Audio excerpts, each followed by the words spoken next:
Jaz ne vem za vas, ampak jaz sem v letu, ki se počasi izteka, opazoval te politike in dobil občutek, da se hecajo.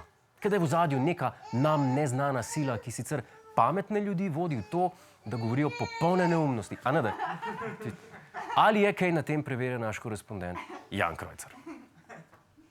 Jure, tako je. V ozadju izjav politikov je res nevidna sila. Nevidna sila, ki se imenuje prišepetovalec politikom, gospod Beno. Živijo, gospod Beno. Beno SP. Se upravičujem, seveda, gospod Beno SP. Samo Beno SP. Mislim, je to res tako pomembno.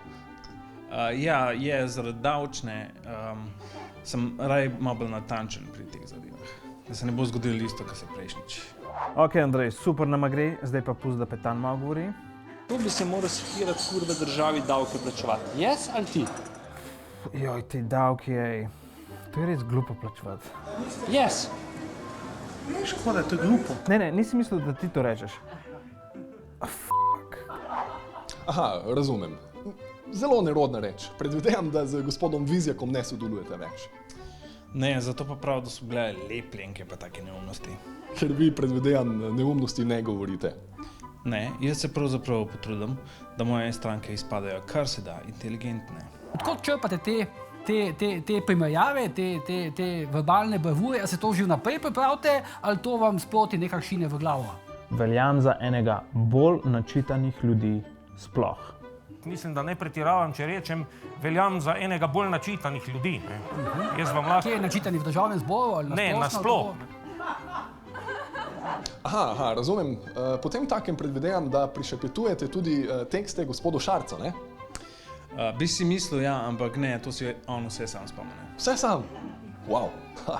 Pa se kdaj svojo stranko mogoče malo tako pohecate? Ne, nikoli, to je resno delo.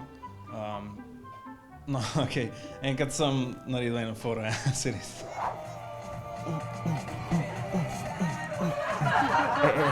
Ne upaš si zadret, ajde miška mala, gremo.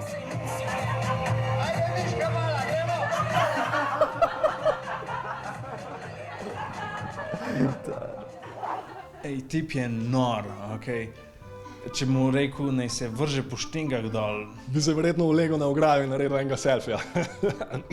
Se upravičujem. Gospod Beno, še zadnje vprašanje. A ste vi mogoče politično gledano bolj levičar ali desničar? Saj veš, kako je, če te plača levičar, si levičar, če te plača desničar, si desničar. In če te ne plača nihče, si verjetno korespondent. Korespondent, ki ima počasi poln k***c tega sranja. Korespondent, ki dobro ve, kje živiš, Godler. Se upravičujem, nima veze z vami.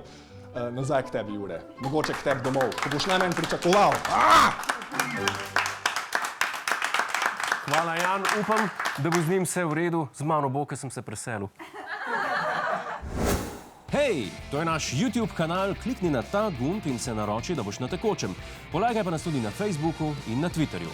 Pa na ulici, pa na kakšnem javnem WC-ju.